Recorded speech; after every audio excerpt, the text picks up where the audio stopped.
Ladies and gentlemen, brothers and sisters, friends, enemies, and comrades, I hope you're doing well wherever you are. DCP! Hey, I'm not laughing. This is funny though. It's funny.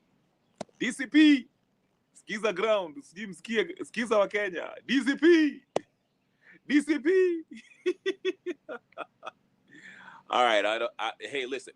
I'm not laughing at Gachagua. I'm not laughing at the whole launch, but before we get started, ladies and gentlemen, brothers and sisters, let's get to the formalities. The first order of business, if you've already subscribed to the channel, is to like the video. Like the video. Go ahead and like the video. As soon as you've seen this video, go ahead and hit that like. Hit that like button.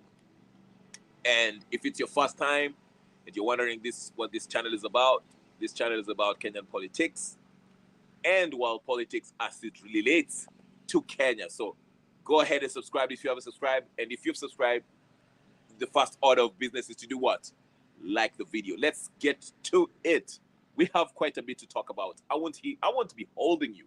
I won't stay here for long. I got stuff to do, okay? I'll just talk briefly about what has been happening, transpiring in the Kenyan politics with the launch of the DCP, Democracy for Citizens of Kenya or something party. I don't know. I'm not even worried about what that DCP means. It's just funny. But let's talk about it. Let's talk about it. So finally, Gachagua, as he told us, he promised us that he will be launching his own political party. He was consulting widely, and he will launch a political party in May. And here it is. Voila, magic. He came along and launched the party. So, oh my goodness. Anyway, we are going to talk about that. Then we shall talk about what a particular senator from Idaho, who is the chairman of Foreign Relations Committee, said about Ruto. Something that maybe Ruto should be worried. But let's get started with Wamunyoro, because Wamunyoro is the main meal. I'll keep it very, very short today. Like I said, I will keep it short. Wamunyoro, Rigathi Gachagua, Rigi G, as they know him, as he's popular known to by Kenyans. Rigi G launched a party in Lavington somewhere. Okay, first of all, anyway, listen. There was hype around Rigi G for quite some time. It's been months and months since the impeachment. Like I say, the impeachment kind of gave him like social currency, where he was buzzing. His name was ringing bells among the social media or just mainstream media overall, because mainstream media was basically pushing him on us so that we can listen to what he had said. At first, it was exciting because everybody kind of was buying into his. They wanted to know the inner workings of Ruto's administration and his relationship with Ruto. So at first, it kind of seemed interesting. Everyone wanted to know what happened between them and Ruto. But the more he started scheduling this mainstream media exclusive interviews on prime time slot, the more Kenyans started seeing through his bullshit. It was about a bunch of nothing, really. He was telling us things that we already knew. Oh, there's a guy called Abel who is abducting people. Oh, Ruto was firing all the people from Mount Kenya. Oh, Ruto is a tribalist. Oh, Ruto is a liar. We all know this. We all know this. Nothing new. We were expecting him to tell us who really killed Rex, who really was behind this.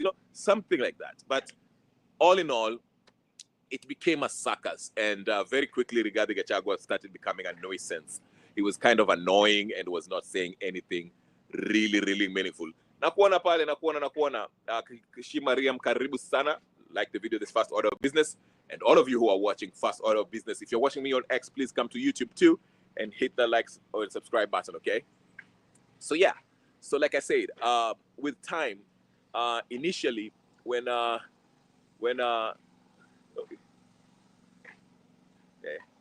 So when like I say, sorry, I was being distracted by something else. But yeah, so Gachagua. Gachagua with time, after all this, every weekly or bi-weekly um, exclusive interviews with the mainstream media, people kind of started getting tired of Gachagua's nonsense, okay? I mean, like I said, at first it was entertaining, especially since the general feeling against Ruto was like, we wanted Ruto out too. So we thought, this will be a legit, we thought people, at least majority of Kenyans thought, Gachagua is legit. He's really, really has a legit point against Ruto. And since we want Ruto out, if Rigathi Gachagua is against him, then hey, hooray. Let them wajinyonge what? Let them find themselves in their own neo. But with time, we just started seeing, it was overly done. Okay, okay, alikuwa anachoma but anachoma sana to a point where people started asking themselves, okay, again, this is the mistake that Rigathi Gachagua made. Let me just help you out, Rigathi Gachagua. For those of you who are watching who might be Rigathi Gachagua fans, this is the mistake that he made. If he could have made it, okay, he's anti-Ruto, or he's against Ruto. If he could have made it like, hey, listen, I'm sticking up with Kenyans against Ruto. This guy is not for Kenyans, so we need to take him out because he's not good for the country. Rather than make it, oh, this guy is not good for Mount Kenya. He betrayed Mount Kenya. Everything is Mount Kenya, Mount Kenya. When he says that, it kind of alienates the rest of the country, and people, some people from other tribes of other countries, they might look at Rigathi Gachagua like, okay, listen, we are trying to get Ruto out, but this is just not about just Mount Kenya. This is about Kenya as a whole. So if you're just mad because Ruto got rid of Muturi or whoever was there, it's a selfish way of seeing, addressing the Kenyan problem. This is a Kenyan problem. Ruto is a Kenyan problem, not just a Mount Kenya problem, okay? So that's what kind of turned everybody off from Rigathi Gachagua. And then, like, for those people who are more keen in politics, are looking at politics beyond just this whole empty rhetoric, they could see through this play. It is a play because we ask ourselves, how come this guy is saying outrageous stuff about the president? Nearly, not nearly, but abusing the president verbally, calling him a liar. In fact, today he called him liar number 1. I wonder if he was liar number 2. But anyway, he was calling Ruto a liar, a killer, an abductor, all sorts of names. Like I said, nobody in Kenya says stuff like that about a sitting president and will still enjoy their freedom. You will be abducted, you will be arrested, you will find yourself in a dungeon somewhere else, you and your family, you and your people will be dealt with, okay? It never happens, even if you're the vice president. The president always have enough power to do something to you. I mean, we saw even Ruto, when he was the vice president of Kenyatta, he never said everything, the bad things. Yes, he kind of attacked Kenyatta, but he did it indirectly. And Kenyatta, even though that was a fake beef too, but, Kenyatta, made Ruto's life hard, tough. He kind of put Matiang'i there, and basically Matiang'i was the vice president at the time. But anyway, so here's the thing. The people who kind of look at politics in a very more keen way, they kind of saw this whole charade, this game that that Gachagua is playing. And like I explained it in my previous video, I explained that the whole thing with the Gachagua thing is all about, destroying, pacifying, killing the Gen Z movement. As I explained, Gen Z movement was the main core issue that captured the country's interest. Okay, and what were they? What interest was it? They were advocating for changes, things that actually majority of Kenyans care about. Okay, the taxes, the abductions, the lack of jobs. The finance bill at the time. Okay. these are the things that people actually cared about. And the Gen Zs brought it to the fore by actually taking action and going to the streets and protesting. Even it got to a point where they actually say they were going to remove the president if that was the case. Okay, so that captured the people's attention, and it kind of gave people hope. It brought this idea that actually, if people come together, people from every tribe, every part of the country come together and protest and have a popular revolution, they can actually get something done, even if it means removing Ruto from the presidency. Okay, and this, like I said, it terrified people, so they had to come up with a plan which will result into this Gen Z movement being fragmented, pacified, destroyed.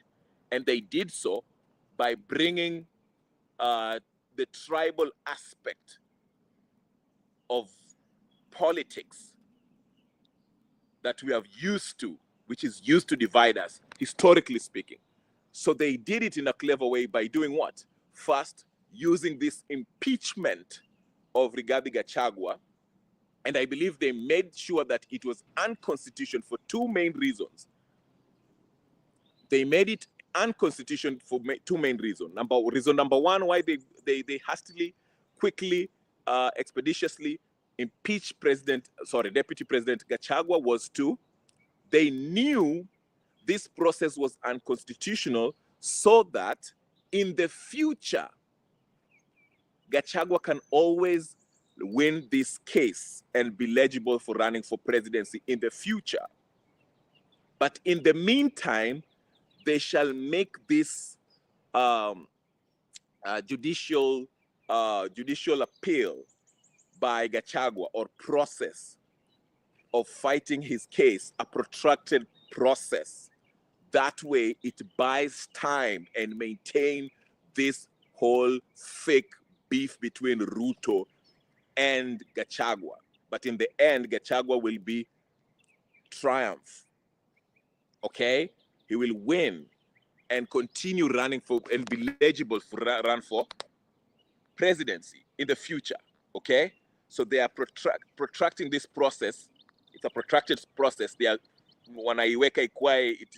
they're dragging it to buy time to maintain that. Because remember, if they quickly adjudicate this matter of whether or not Gachagua was constitutionally impeached, then obviously by the book, Gachagua will win. And if Gachagua wins, that means Gachagua will have to get back with Ruto. He will restore or retain his seat as the deputy president of Kenya. Okay? And they don't want that to happen, because they want to maintain this fake rift between Gachagua and Ruto. So in order to do so, they have to drag this process, process of adjudication. That's why you see they wasted the first 4 to 6 months going through this whole judicial process, okay? And then after it was adjudicated on, then all of a sudden the appellate court comes out and say, oh, you know what? Justice Mwilu had no constitutional authority to impanel that 3-man judge bench, to oversee this case. You see that? So that takes us back to square one, where, Nani has to, Koome has to impanel a new 3-panel judge to oversee this case. And by the time this case is, adjudicated on, or because it will drag, you'll see he'll lose again, then he will go back to appellate court, then appellate court, he'll go to even Supreme Court, then he'll win then.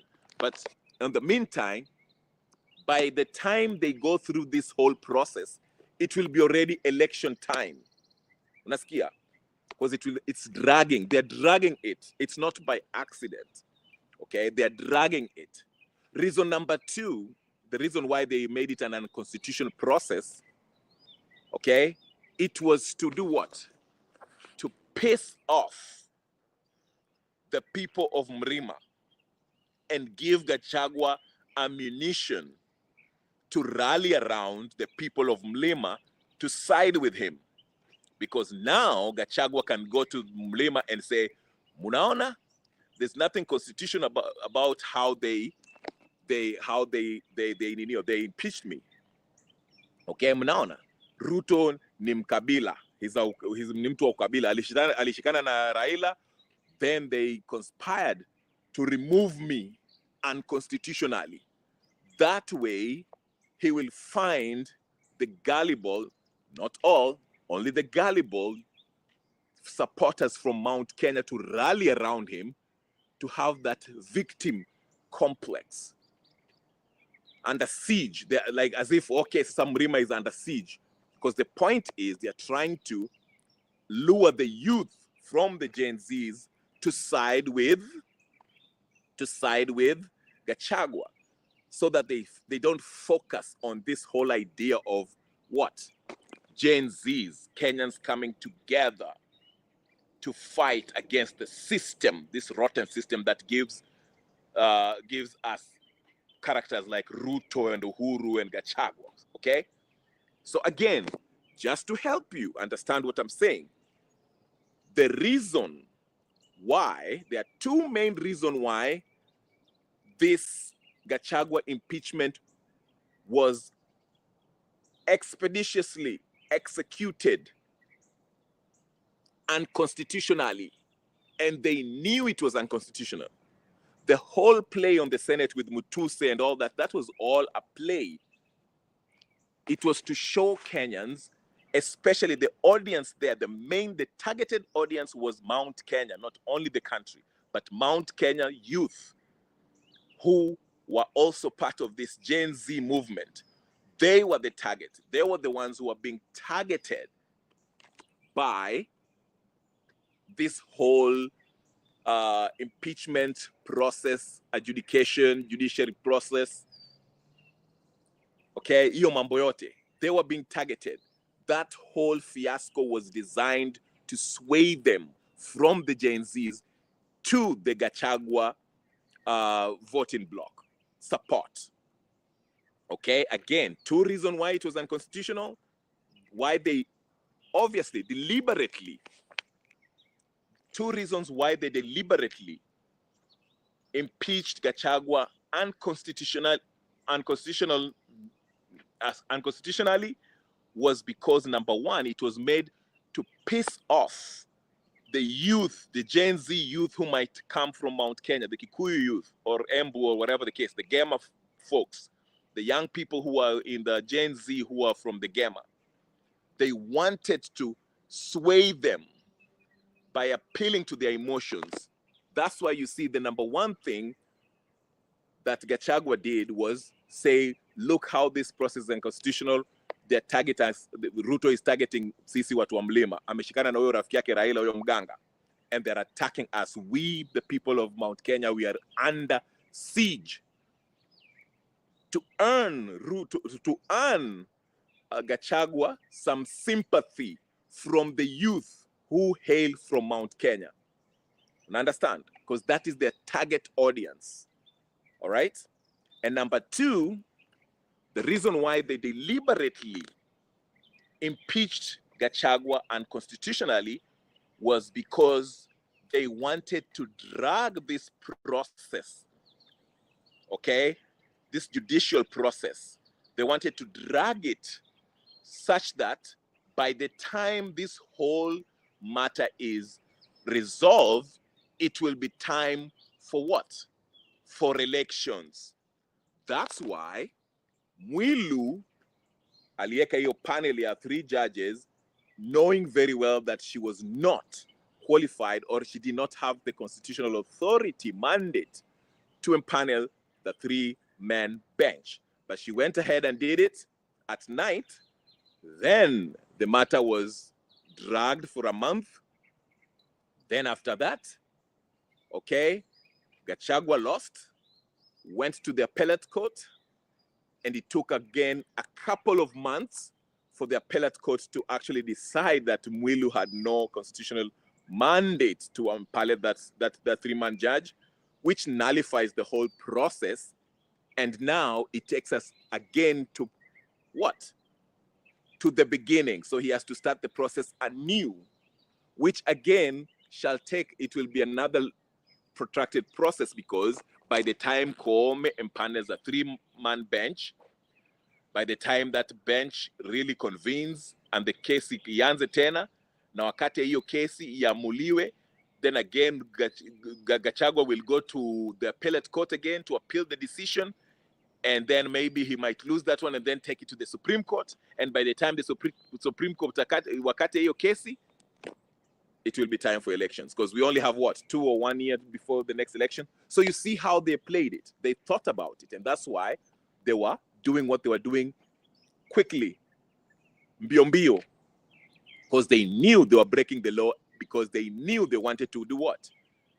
To keep it that way. And that way, it gives room for Gachagua to run for presidency in the future. Mnashika, did you see that? Mnashika yo. Do you see that? But anyway, now that I've given you those, so please guys, make sure you like and subscribe to this video. Now let's get back to DPC Party. Twende wapi? DCP Party. Let's get to DCP Party. So today in Lavington, of all the places, I mean, I expected Gachagua to go somewhere like, I don't know, Mwamunyoro. Okay, not Mwamunyoro. Anyway, whatever. The destination, the place, the venue was Lavington, Nairobi. From my understanding, Lavington is some upper class somewhere, whatever. But anyway, from the snippets that I saw, it was disappointing. Come on, let's call a spade a spade. The whole launch was actually very disappointing.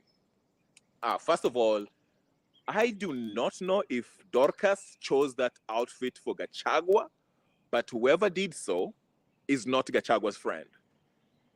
Whoever chose that outfit for Gachagua for that party launch is not Gachagua's friend.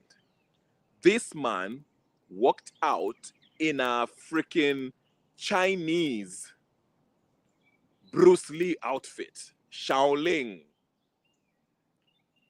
monk outfit, a red one to be precise. I was like, what? Okay, so he walked out in a Chinese outfit, okay, red one, with his wife, and went ahead and gave a speech. And the speech itself was kind of, it wasn't flowing. And let's just take a moment and react to the people who are there. The people who are there seemed like they did not want to be there. They were either paid to be there, or they were forced to be there, or they couldn't wait to get done with the whole process. Like if you looked at their eyes, if you look at their faces, they were not enthusiastic by any means. They were bored.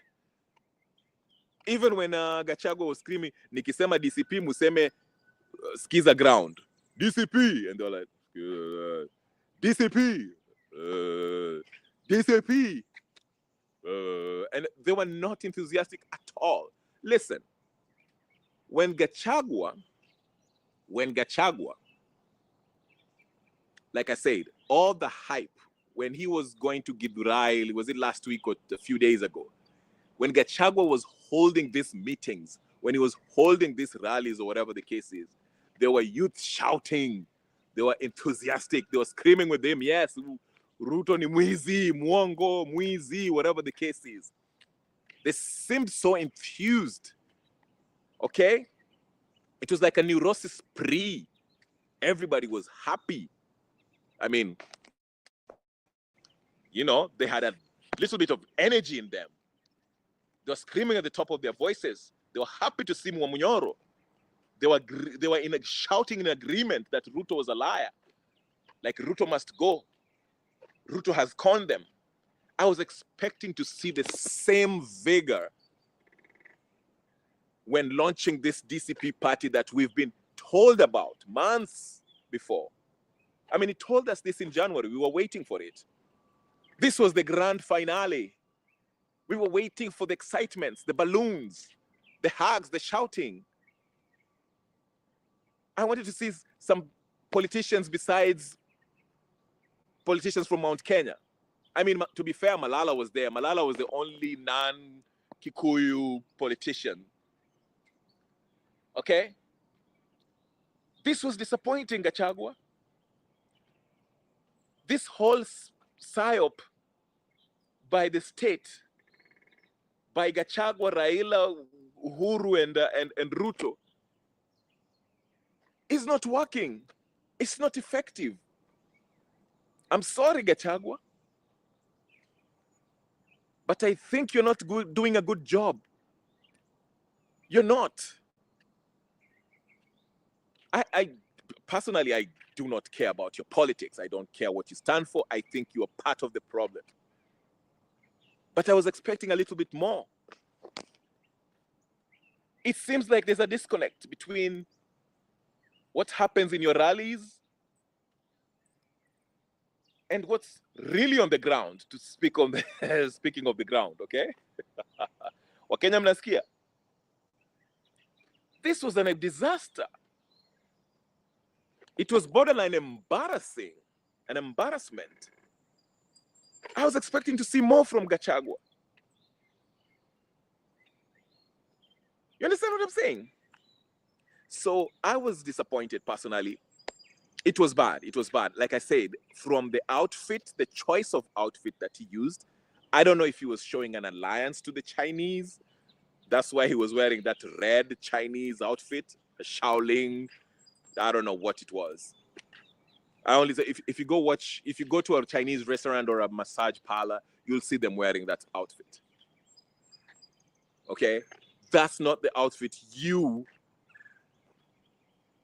adorn when you're launching a political party, unless your political party is I don't know, you're paying homage to Mao or something.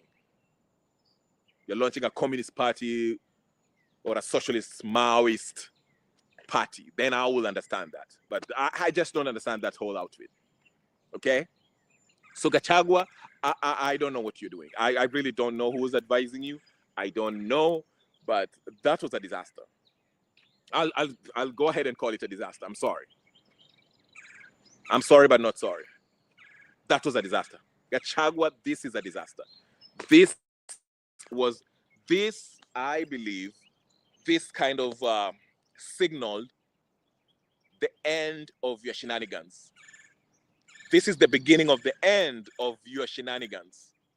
Because one thing that it's showing me, this is if I was to look at that party launch, and there was nobody else. I mean, Martha Karua didn't show up. Jimmy Wanjigi, Eugene Wamalwa, Matiang'i, Kalonzo. Why did they not? These are your buddies, Mr. Gachagua. I mean, where's your friends?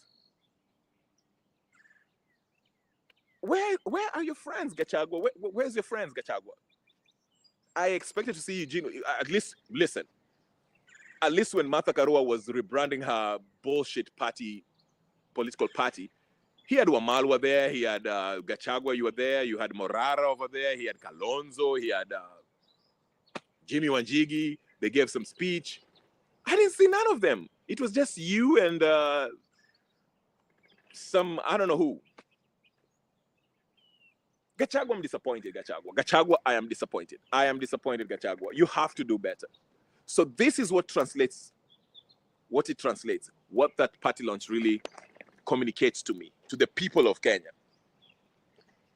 There's a disconnect, speaking of the ground, because having a huge rally does not necessarily mean that people are with you or people like you or support whatever you are doing.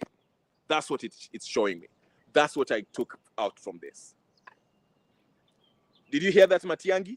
And for you guys at the back, Matiang'i, are you there? Matiang'i, I remember when you had that huge people who were shipped to Shabana Stadium. and you had a huge homecoming, whatever, in Kisii Stadium, Shabana Stadium, that does not mean that you have the support of the people. That's basically what it's showing me. That is basically what it is showing me. You should have held a party launch at KICC, Gachagua, if you had that influence that you claim you do have. Holding at KICC or Nyayo Stadium or Kasarani. Okay, Kasarani is being renovated. I don't know if they finished. It's going to be called Talanta Center or whatever the case is. Have they finished making it? I don't know. The point is, if you had a buzz like you made us believe after talking all that talk, okay? We wanted to see some numbers. We wanted to see some enthusiasm, some energetic party followers, party loyalists, holding pickets or whatever, cardboards, writings, Mwamunyoro Hoi, and all that. But even when you are trying to, fire them up by saying DCP, they were not responding. Nikisema DCP, museme skiza ground. DCP. DCP. I mean, it was bad. That's how bad it was. Right? So to me, like I say, Gachagua, that shows me that all those youth that you see that get excited over all whatever the case is in game or whatever the case is, I don't think they're with you. I don't think so. Now, I'm not saying that you don't have any supporters at all. That's not what I'm saying, Gachagua. Listen to me, Gachagua. I'm your political dietitian. What I'm simply trying to say is this. You don't have enough. You don't have it like that. Let me just put it that way. You don't have a buzz like that. And as I explained, people can see through this nonsense. Kenyans do not care about political parties or these same old recycled KANU yesteryear politicians. It is time for a systemic overhaul of the old system. It is not just about Ruto must go. It is Ruto must go plus the whole system. Ruto, Rigathi Gachagua, Raila, Uhuru, Wamalwa, Karua, Kalonzo, Malala, and all of them. That's what I mean. And today was a perfect example of a reality check. But you did this to yourself, Gachagua. You did this to yourself.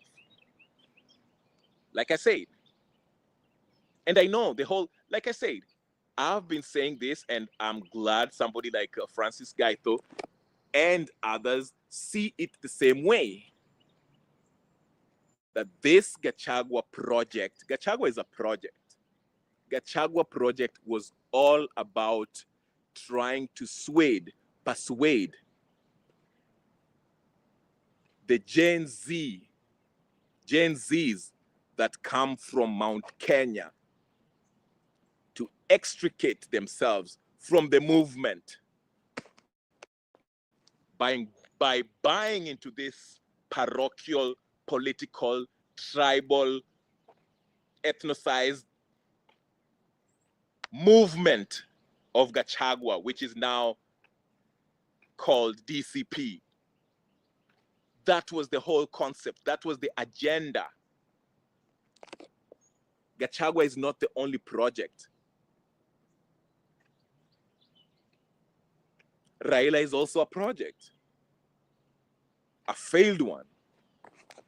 Because they try to play this whole idea of, oh, let's take the Luo youth, the Gen Zs that come from Luo community or Nyanza.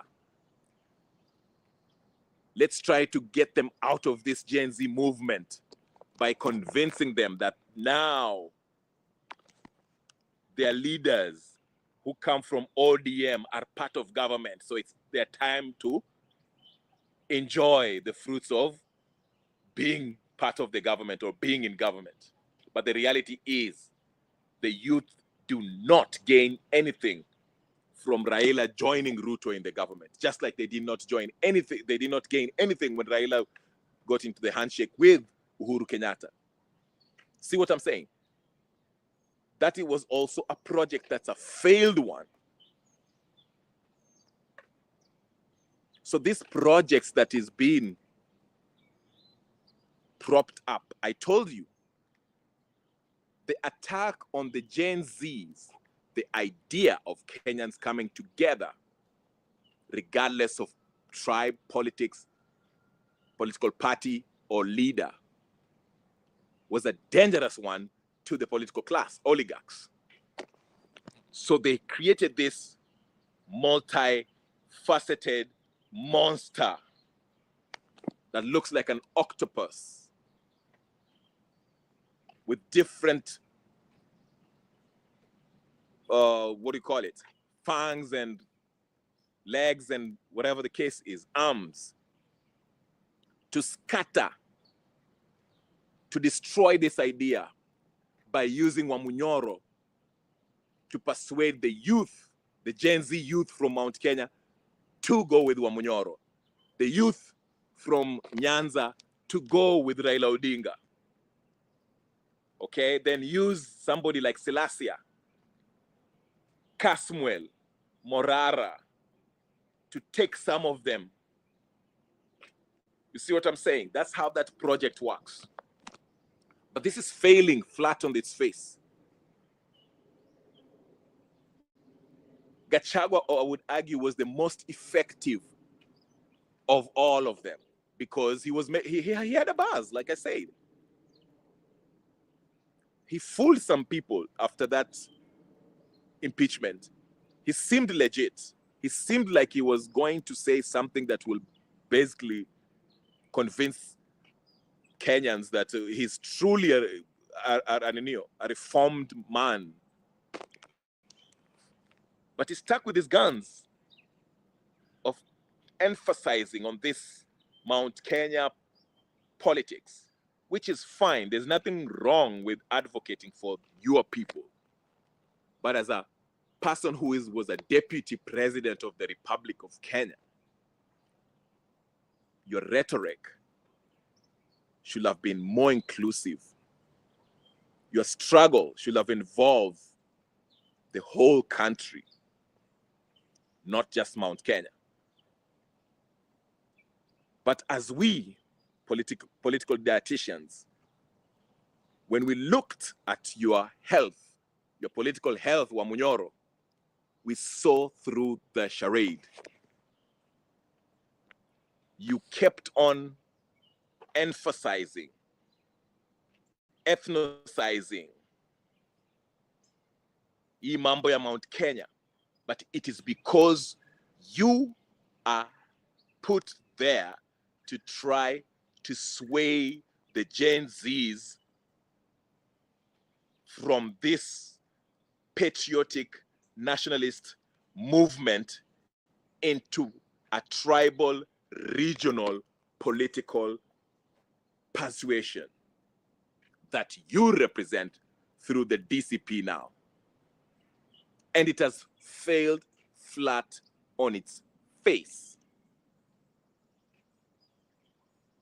This is an indictment not only on your character,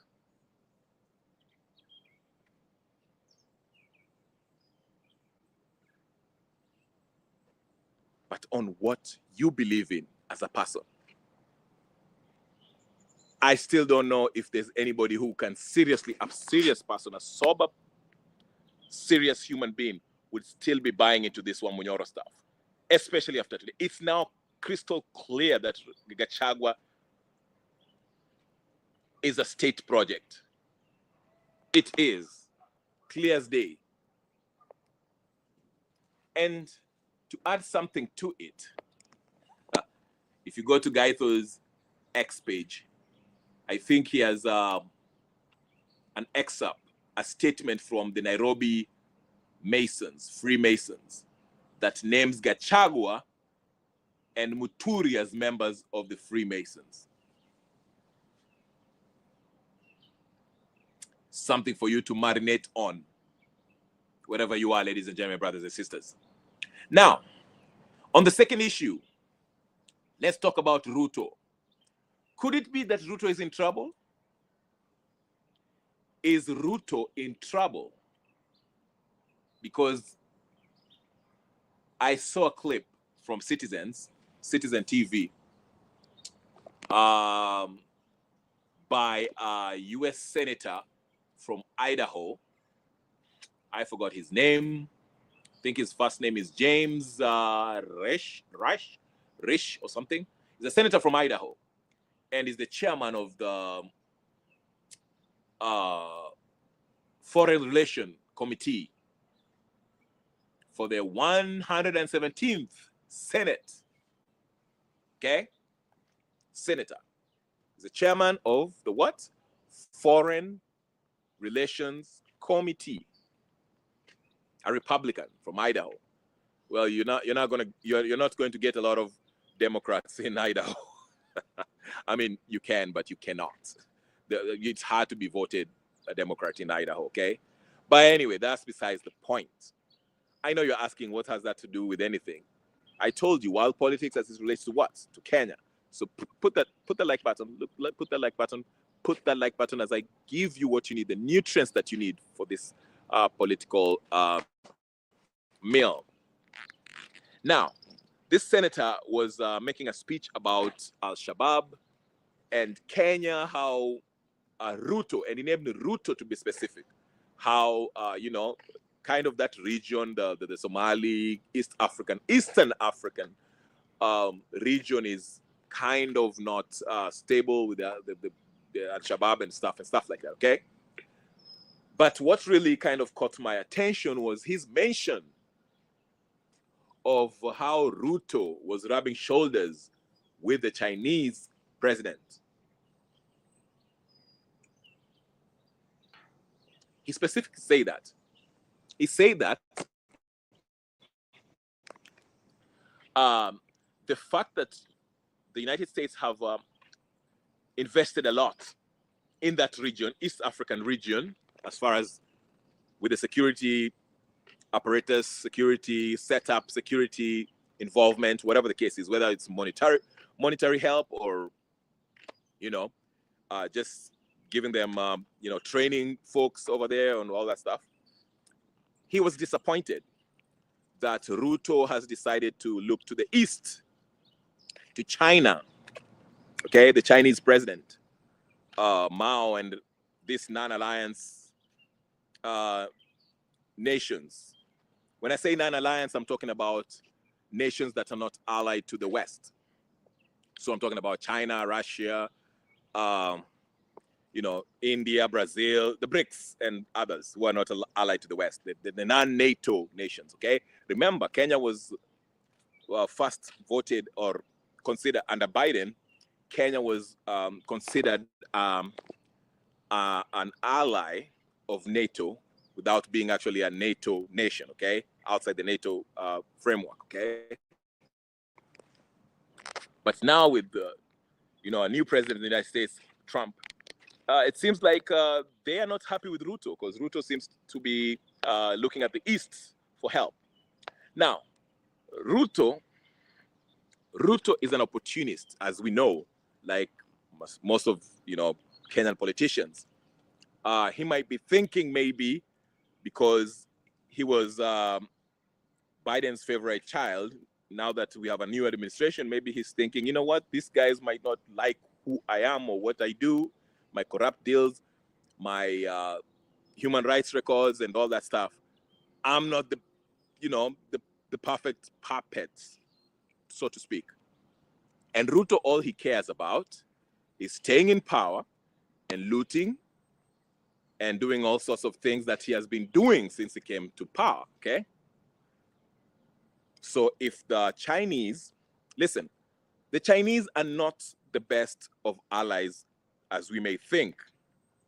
I know a lot of people are saying, okay, They're tired of the West. They're like, okay, we need to get out of the West, you know, move away from the Brits and the US and NATO and all of that stuff. But the Chinese are not offering a better deal. They do have loans that are just as similar as the IMF loans. I think Zambia or Zimbabwe, one of the above, they took some Chinese loans. In exchange, the Chinese took their ports, and they say they are going to own their ports for the next 30 years or something like that. Some crazy stuff like that. Just like the Brits used to lease land, like the Zimbabwe case. They leased land for 99 years or 100 years. You know, those are the kind of deals that's, you know, not exactly the same as the Brits or the IMF, but they're just as, you know, bad, okay?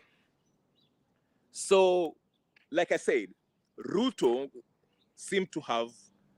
is looking at the East as an ally. He's looking at the Chinese as the people who would like to ally himself to be allied, to be an ally of the Chinese politically, okay?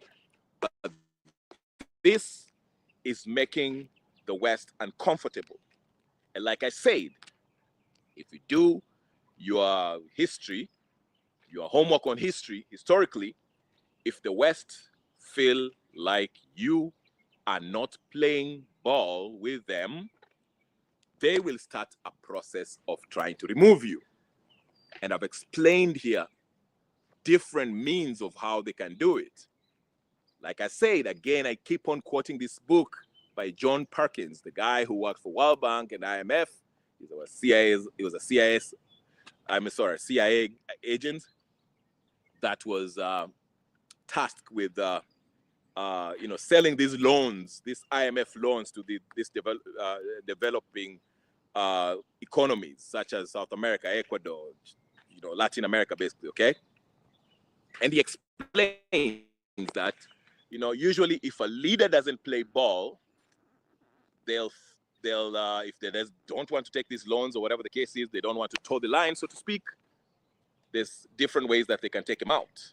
They can either, you know, fund a political party or an opposition to take the sitting president out democratically, or maybe rig that opposition to win the Nino. And the first name that comes out to me in my head is Matiang'i. I mean, Matiang'i fits the bill. He works for World Bank. Surprise, surprise. Okay. Even remember Onyonka when said he talked to Matiang'i. Matiang'i was in Latin America, and Matiang'i was working with World Bank. What? Okay, but I still don't know if Matiang'i still worked with World Bank. Maybe you'll come my story, but I don't know. I'll do my homework on that. But if it's true that Matiang'i worked for World Bank, then I can unequivocally say without batting an eyelid that Matiang'i is the replacement for Ruto. That is the perfect Western stooge that will take over from Ruto. But again, another way they can take out Ruto is to fund a popular revolution. If not, they can simply do an assassination on him. You see, Traore has survived, I don't know how many assassinations. I stopped counting, okay? It's more than 20 in 1 year, okay? Because they're trying to take him out. Because he's not, you know, he kicked out the West. He kicked out everybody from Burkina Faso. So, and he cut them off from from taking the gold and all the minerals and the natural resources. He's cutting them off. But he's lucky because the Russians are there to actually assist him with the special forces and all that stuff, all that military artillery and all that stuff. So he is safe as far as that. But for Ruto, I don't think so. That's why I'm thinking if this continues, I don't know what has been decided. I do not know what the West think, but for the chairman of a foreign relation committee to come out and say publicly that, hey, Ruto is out of line. Ruto hanging out with the Chinese and the, Russia and all that stuff. For him to say that publicly, I understand he's like one of those hardliners, Republicans. It doesn't matter when it comes to foreign relations. United States speak in one voice, whether you're a Democrat or Republican. Okay, so their interest in East Africa is not a matter of a Democratic, Democrats' interest in whatever or Republican. It's an American agenda. Okay, so that does not change the fact. Okay, so for him to come out and say it publicly while addressing the Senate, that Ruto is allying himself with nations that are not historically friends with the United States, and he made it clear that that was making them uncomfortable. Well, he didn't say uncomfortable. I'm just paraphrasing what he said, that's problematic, kind of, given the interests of the United States in the region and the investments they've made, whether it's through, technical support and military support, training, all that stuff. He feels like Ruto, maybe he might go. They should replace him. So if I'm sitting somewhere in Nairobi, Ruto, and you're listening to this, and you are still renovating that state house, you might want to think twice, Mr. Ruto, unless you do have a plan B, because if the West come for you, you better have the Russians on your side in order to survive like Ibrahim Traore is surviving, or else, if it's just a matter of you and the police force you have, wakina sijui Kibet, Farouk, they're not going to save you. They're not going to save you, Ruto. They are not going to save you. Because wale majamaa watakuja na madrones na watu ambao wamejua kazi yao. They've been in this business for a long time. Long time before Ruto you were born. I mean, go read about Mossadegh of Iran in 1950s, how they took him out and, came up with that Shah, how they brought Shah into power. Go read about that, Ruto. You are not a match to them. So the only way to survive is maybe turn to Uncle Putin there. But Putin might have his hand full because he has to take care of the Sahel nation. So I don't know if he might have enough to come help Kenya with this. But I'm just saying, Ruto. I'm just telling you, Ruto. This is not a good position to be in, especially given the fact that majority of Kenyans also feel some type of way about your leadership. If I was Ruto, Ruto, let me give you an advice, a free advice. As much as I want to see you out of that office as soon as yesterday, if I was to give you an advice, if I was Ruto, I would do a 180 on everyone. I would turn into a freaking Gaddafi overnight. Ile pesa nimeiba, nitaanza I would do good for even if it's 6 months. Yeah? Nitoe SHA, nirudishe, tax niwache mambo ya tax, hii taxation mingi niwache wawache, education ikuwe free, mabarabara nitengeneze in 6 months, nijenge highways zingine hata mjaona. I would switch it up so I can at least have people on my side. So I can have people on my side, because there's nothing worse than having the people against you, and not only the people against you, not only having the people against you, but the West, your puppet masters, also are not happy with you. I mean, that's a sure way of getting you out of here. Okay? So, Ruto, I don't know, you're not in a good place. Okay? And like I said, the way it sounds like, if they are to, replace Ruto, the most likely candidate that they would put there is Matiang'i. He fits the bill. To Kenyans, we don't want Matiang'i. We do not. We do not. I repeat, Kenyans do not want Matiang'i. Matiang'i is just like Ruto. He's a mass murderer. He's corrupt. He's a thief. And he doesn't care about the constitution or the rule of law. So we do not want Matiang'i. But to the West, he might be an asset. He works for World Bank. Perfect. World Bank is one of those institutions that like leaders who are, dictators, who will do their bidding and they will support them fully to stay in power. So Ruto, take heed. That should be something that's really worrying to you. If your puppet masters are saying you are not good anymore, at least do something for the little time that you have now that will benefit the people. That way, at least you'll have the people on your side. Not Ibrahim Traore. Ibrahim Traore, even if the West don't want him or they will try to get rid of him, the people want him, okay? Because he's doing right by the people. He's doing what the people need, what the people want, okay? So even Uncle Putin and Isaac Sema, you know what? He has the people. He's doing right by his people. I don't have a problem supporting him because he's doing the right thing. Because the whole idea is to uplift the people so we can also be an advanced economy, okay? Hiyo mambo ya kuwa rich ati Murkomen anavaa sijui shati ya milioni sijui 3. But their kids dying in, living in squalid living conditions. That is not sustainable, okay? You might enjoy it right now, but my friend, that's just a recipe for disaster. Revolution inakuja, mupende musipende. Nani, Ruto, revolution inakuja. And not only Ruto, anyway, the whole Kenyan political oligarchs and the elites, revolution is coming to Kenya very soon. Watch for it in a theater near you. Hata sio theater, in the streets near you.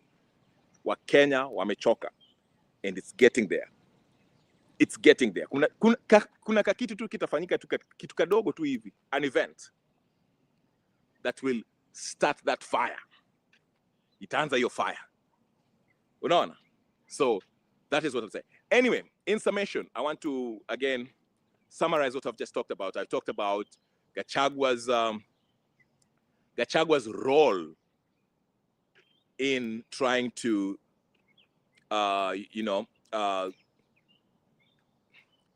persuade or get the Gen Zs, specifically Gen Zs from the Mount Kenya region, to leave this movement and follow him. That's part of the ploy that these political oligarchs came up with to sway, to remove the Gen Zs that come from Mount Kenya to follow Gachagua, okay? But that project seems to have fallen flat in its face, because by now we can see that Gachagua is nothing but a project. This guy is a project. There's nothing in him. He's empty. Intellectually, he's not there. I mean, who shows up in a Chinese outfit? Listen, I'm not going to rehash that again. I think I talked about it all, But like I said, Gachagua, your time is up. Your time is up. You're done. You need more people. You need, like, I don't know, even if you meet up with Martha Karua and Wamalwa and Matiang'i, you guys are not going anywhere. Nobody cares about you. Kenyans are not buying your nonsense, your bullshit. You are same as Ruto. It won't work. It's done. Raila, time yako imeisha. Your conmanship has hit a cul-de-sac. You are done. Your tricks, your conmanship, imefika mwisho. Ruto, even the chairman of Foreign Affairs Committee, Foreign Relations Committee in the US, is tired of you. Kenyans are tired of you. You are done. Story yako imeisha. If your puppet masters don't even want you anymore, they're tired of you. Leave alone the Kenyan people. time yako imeisha. I'm sorry, it's over. So the only card that you have, Ruto, let me speak to you personally, Ruto. Look at me. Not only Ruto. Ruto, you're the representation of the political class. Let me speak to you, 101. Ruto, Gachagua, Raila, Uhuru. Ebu, vuteni kiti hapa. I want to talk to you guys. Okay? Matiangi, vuta kiti hapa. I want to talk to you. Okay? Let me talk to you. Let me talk to you for a minute. My name is Kenya Revolutionary. Kiplagat Nixon. My name is Kenya Revolutionary. Get that right. Okay. Let me talk to you. Let me tell you this. The only last card that you have,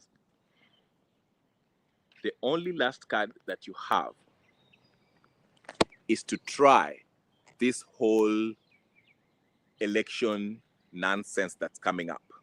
Naona hii uchaguzi ambayo inakuja, these elections that you're talking about. First of all, let me tell you something. Majority of Kenyans just know this elections is not going to be an election. They know it's already, it's not going to be credible. Most of Kenyans know that the elections that's coming up in Kenya, whether it's in 2026 or 2027, it's not going to be a credible elections. Because the IBC was chosen, handpicked by the political oligarchs, the criminal political class of Kenya. Okay? That is something that most Kenyans understand. So while you go towards this, we head towards these elections, I know that's your last card, to try to play around and maneuver and try to convince Kenyans that this will be a verifiable, transparent, okay, elections. I know that's your last card. That's your last card. But let me tell you something. Let me remind you something. Whether you do ile kitu mnafanyanga or not, whether you do ile kitu mnafanyanga or not, these elections, if we get there, if there's no revolution before then, popular revolution, peaceful popular revolution. Remember, revolution is is constitutional, it's lawful. But listen to me, mnanisikia nyi political oligarchs, nisikieni vizuri. These elections might be the precipice. Unasikia hiyo precipice? Ile kitu itafanya Kenya iwake moto. Unasikia? I'll call it a launching pad for either two things. Two things either is going to happen after this coming elections. There are going to be two things that are going to happen these elections. If we have these elections, these sham elections that is coming, we are either going to have a revolution or we are going to have a post-election violence worse than 2007. Depending on who wins on the information war that we have between now and then. Because there's two kind of information here.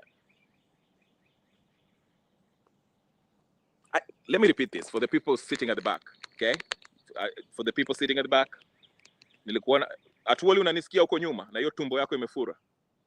Songa mbele kidogo. I want to talk to you, Atuoli.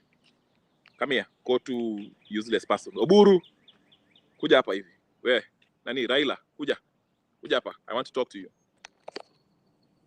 Uhuru, umemaliza hiyo chupa? Kuja.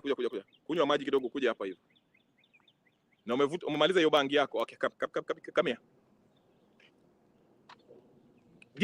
Gideon Moi, kuja hapa. Na hiyo suti ya babako. Come here. I want to talk to you. There are two things that are going to happen after the next election, if we get there.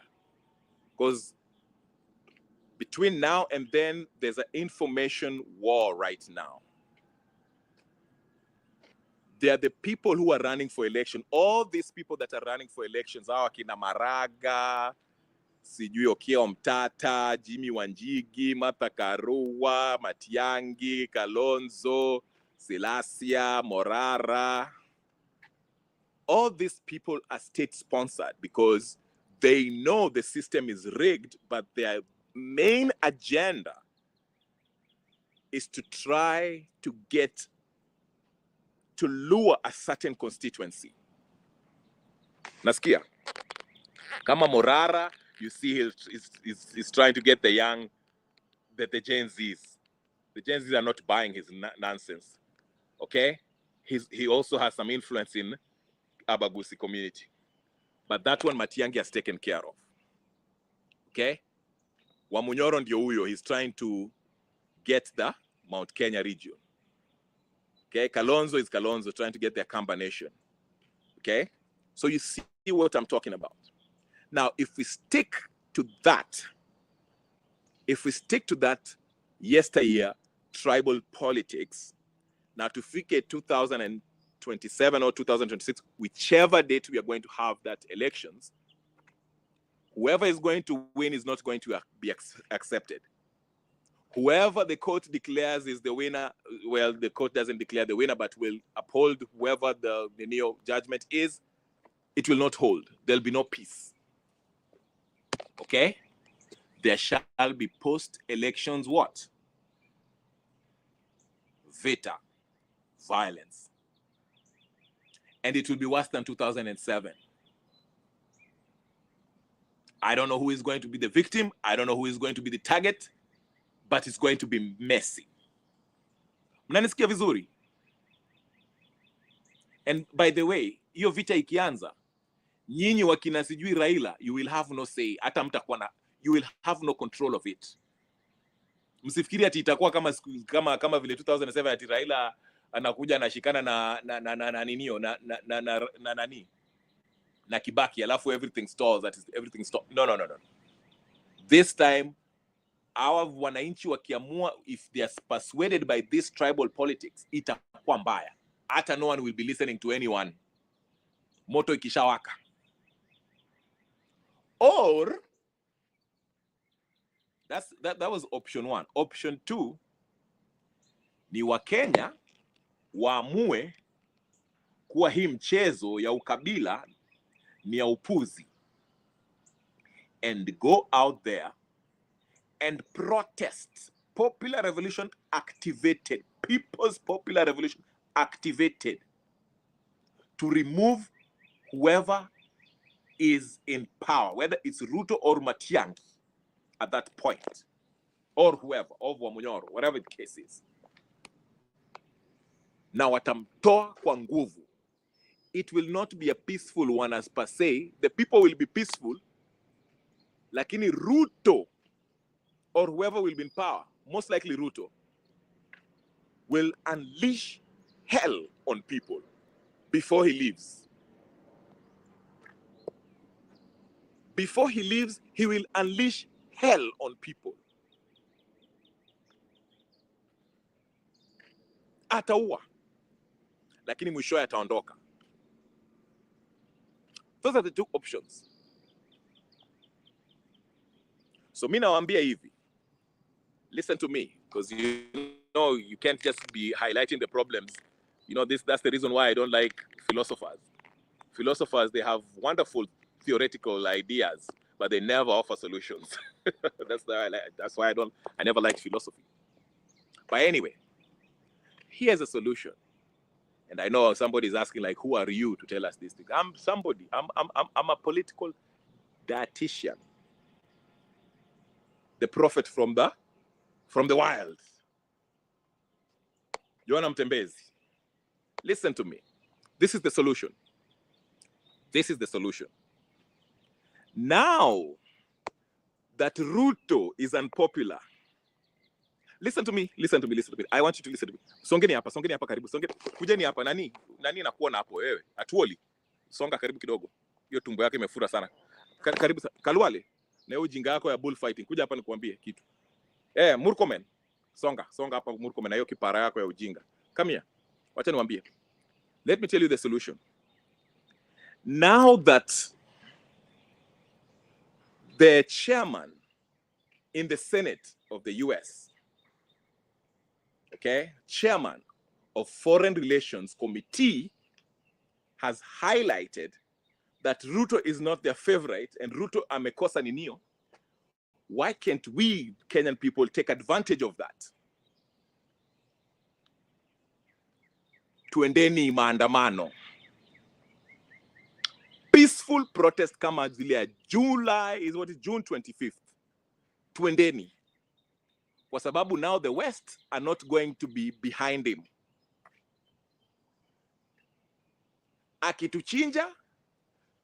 Akichinja watu, atapelekwa ninio, Hague.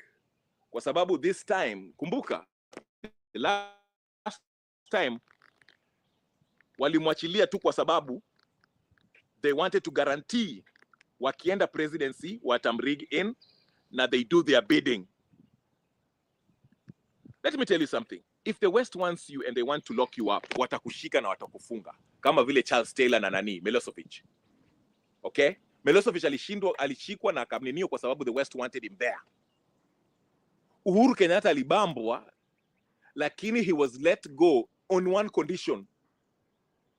Aendelee na ile kazi Kibaki aliwacha, to become a total puppet of the West. They usually hang something over you. They usually have something over you, these colonial powers. If they let you become the president, wanakuambia kuna conditions that you have to meet and maintain, or else watakutoa ama wakupeleke jela ama kufanya nini. So Ruto and Kenyatta, the only reason they were let go from that ICC indictment, it is not only because that is the witnesses waliuliwa. That is true. The witnesses waliuliwa. Kibaki aliwauza. He was supposed to protect them. And then he exposed them na wakauliwa. So to the masses, tunaangalia hivi tunasema okay, waliwachiliwa kwa sababu the witnesses waliuliwa. But there was still enough evidence to imprison Ruto and Uhuru for the post-election violence in 2007. But waliwachiliwa on one conditions. You will maintain, okay, the interest of the West in Kenya. Lazima iendelee. What are those interests? Hizi vitu unaona, GMO, multinational corporations kuletwa Kenya. We will tell you what to grow. Agenda ya ninio, ya watu mwanaume kuoa mwanamume na kadhalika. But the most important one was what?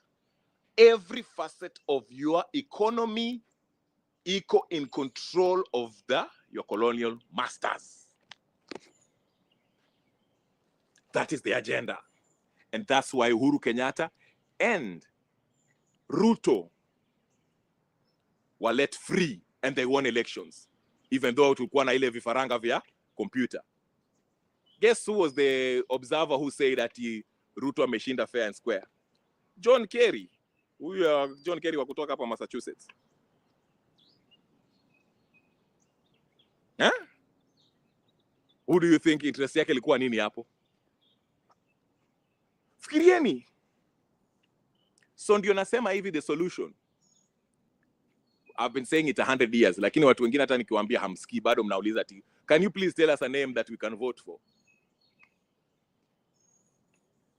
The whole point of not voting is because the whole electoral system has been compromised.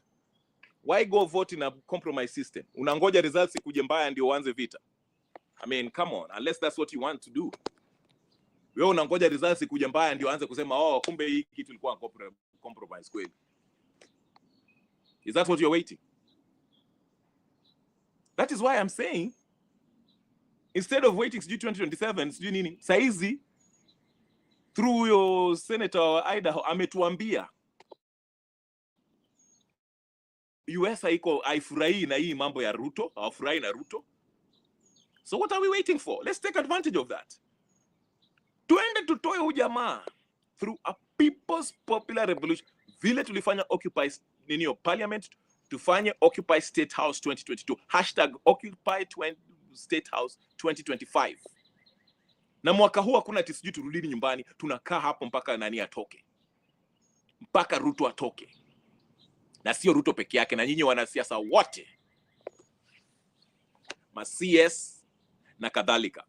MPs, MCAs, nini nyote. Mmeshika.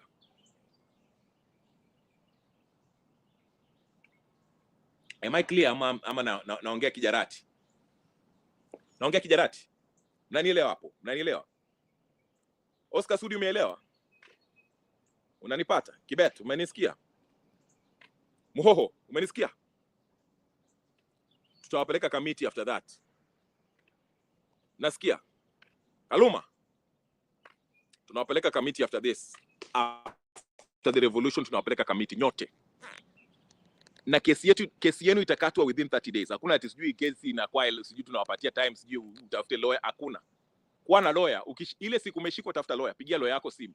Kwa sababu rich people have lawyers, family lawyer or whatever. Unashikwa 30 days. Kesi imekatwa. It's either unaenda kuchinjwa, tunakupatia. Kesi kishakatwa tunakupatia 30 days. Urudishe vitu umeiba yote. Alafu unaweza kusamehewa maybe. If not, guillotine. Committee unanyongwa. Asubuhi na mapema. And it will be shown in national TV. Kwa funzo kwako na kwa wengine wengi. Anyway, that's what I'm saying.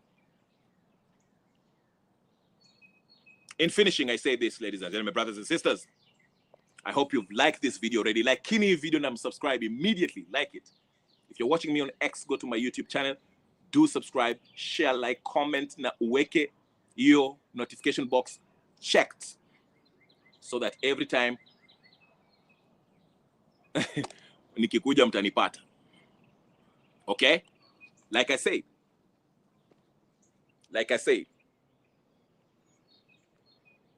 Gachagua's project has hit the wall. Ameisha. Of course, he'll still be making noise. In fact, expect him to have an interview tomorrow, kesho kutwa, or this weekend. Ama aende kwa ninio, kwa funeral flani. Na he will be more even amped up than ever. This time ataita Ruto shetani. Just ndio jina yake watu wasahau about his ninio launch. Utasikia, he will be on another level this time.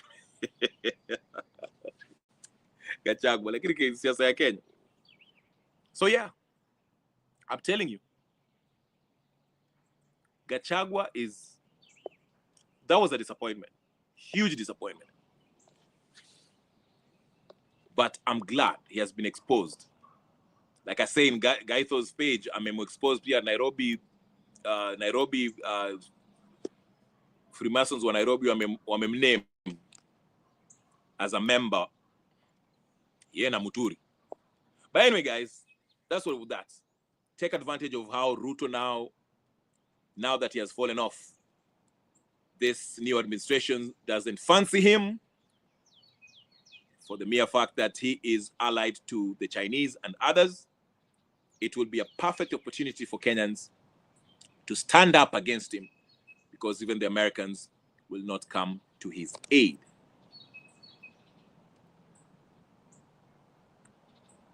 Yeah, okay, huge disappointment to me, fair. Yeah, some people may not look at it as a huge Eric Vram. Some people might not look at it as a disappointment. That's fine. I mean, everyone has an opinion. To me, it's a huge disappointment. I thought he was bigger than actually the crowd that showed up in his Ninio. I expected more. I'm sorry. If you go look at the clip and even the whole video, it's there for you to see. The eye test doesn't fail. You know, if somebody's screaming DCP and nobody's saying anything back, you know, Greetings, Rebe. Ukwaje, bro. Niko fiti one day. Dunga like hapo, dunga like. Okay? That's what I'm saying, you know. The eye test will not lie. You can spin it the way you want. Meaning, if you're launching a party, people should be enthusiastic. Wenda kangalia Malema. Vile alikuanga akizumzanga huko ninio South Africa, hiyo is it EFF? When he's talking to the EFF supporter, Chama. Akiongea kila mtu wako, watu wako, people are enthusiastic. They want to hear anything. Si ati mtu anasema, nikisema, alafu uliona ile saini yake, hiyo saini yake ni ya Freemason, na ni hivi. Hiyo saini ya DCP ni hivi. Angalia hiyo sign. Maskio ndio hiyo O hapa. Hiyo maskio. We know that sign ya Illuminati. So Gaito was on something when he highlighted that message from the Nairobi Freemasons chapter.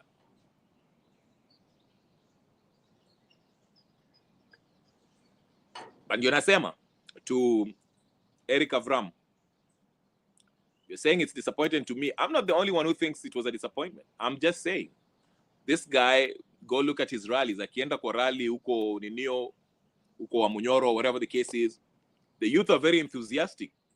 Like, hey, Gachagua, hey. Then inafika siku ya party launch, and I'm looking at it, I'm like, kwani hao vijana hawako? And not even hao majama. That's what I'm saying. But I mean, hey, listen. Inaitwa perception. Perception, mimi naweza nikaona kitu hapo nione ni kama iko straight, unaweza iona unaona imebend. So whatever, but I'm just saying, I'm not the only one who thinks the whole thing was a disappointment. Like I said, Gachagua ameisha ladha. Stories zake he overdid it. If you wanted to maintain some sort of, you know, sustained pressure on Ruto, angewacha hii mambo ya, angejaribu kujitenga na mambo ya make it a Kenyan problem, not hi Gypsy Kona nakuona hapo. Gypsy Kona, nice seeing you. Hebu usichelewe na uweke like hapo. Okay, Avram ananiambia that was a strategy. Ask yourself, why was Kalonzo not there? Why was Eugene not there? I don't know why Kalonzo was not there. Like I said, I'm not a fan of Eugene. I'm not a fan of Kalonzo. But okay, if it was a strategy, what was the strategy? If since you're saying it's a strategy, how akina Kalonzo, how akina nani hakukua, what was the strategy behind that? What was the the secret strategy that was behind Kalonzo not showing up or Eugene Wamalwa not showing up? What was the strategy behind that? I mean, what was he trying to accomplish? I mean, if you have a strategy, that means that you want to accomplish something. That's why you're using a specific strategy. So this specific strategy that you're telling me is Kalonzo not showing up and Wamalwa not showing up in Wamunyoro's party launch. So what were they trying to achieve through this strategy? To make Kenyans think that he's not all that, like he doesn't have that much support for his DCP party? I mean, what could it be? I do not get it. I don't know. I don't understand. Yeah. So that's why I don't know. I hear what you're saying, but I do not hear you at the same time. Like what could be the strategy of them not or maybe I can look at it like this. In 1 year, people will be saying Matiang'i must go. That's true. Watch at 1 year. One day, watch at 1 year in 2 months. Nyo mnacheza na Matiang'i nyinyi. Nyo mnacheza na Matiang'i. Unafikiri Ruto ni mbaya?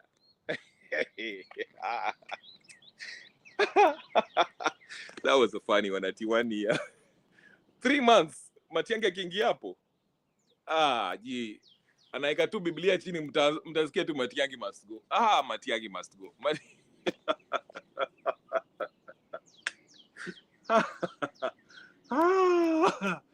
I warned him. That was funny. That was funny.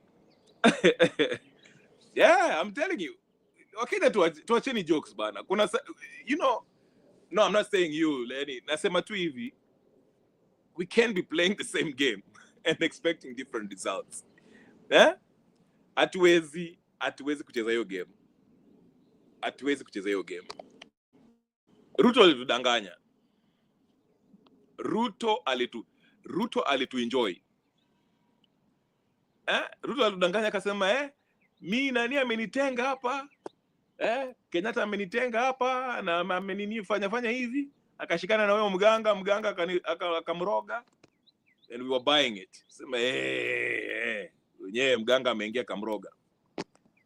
Akaingia tu hivi but we knew Ruto was corrupt. I mean, no, sinda alikuwa anaitwa mwizi. Akiingia hapa ananyakua, kumbuka vile nani Raila alikuwa anamuenjoy.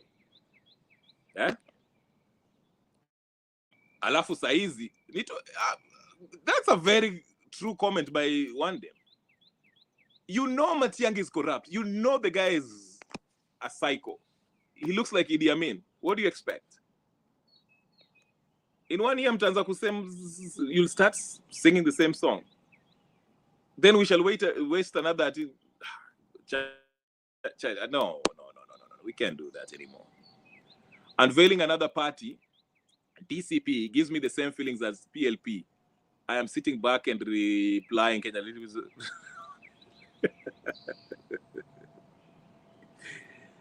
Ndio nasema PLP is that Martha Karua ninio? The Purple Party, whatever the case is. I mean, it was similar, but ndio nasema Martha Karua at least alileta wakina Morara hapo wakiongea, akaleta Jimmy Wanjigi also talked. Kalonzo also was present. Wamalwa was present.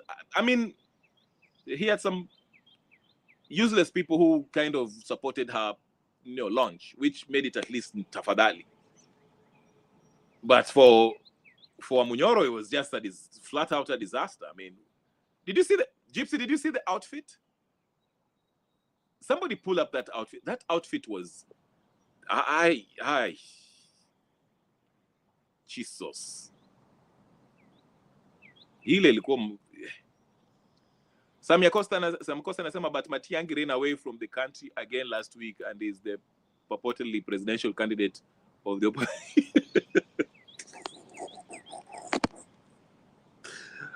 I want to know where Matiang'i is.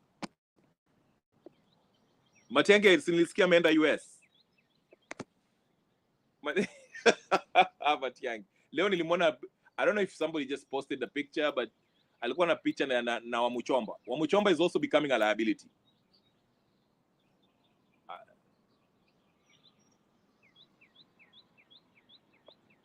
Anyway, guys, menikalisha hapa 1 hour 30 minutes, but I like your Dinio.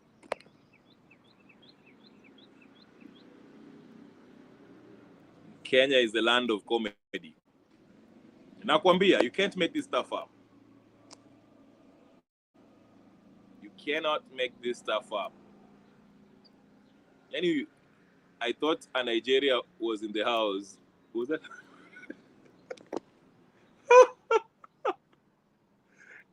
It was a Chinese outfit. It wasn't even Nigerian. Go check it out. It was a red Chinese aliva shati ya Bruce Lee. Matiang'i aliva shati ya Bruce Lee. I'm not kidding you. And then mkangalia hiyo shati. Hiyo shati ni ya Bruce Lee. You alikuwa kwenda kuchapa mtu karate. I don't know what's going on. Kenya hatuji.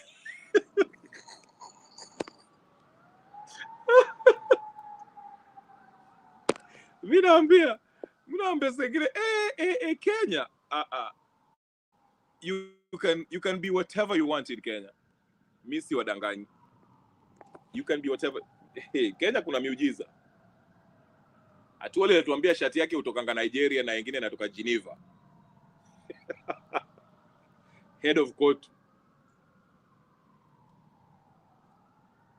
Kenya kuna miujiza.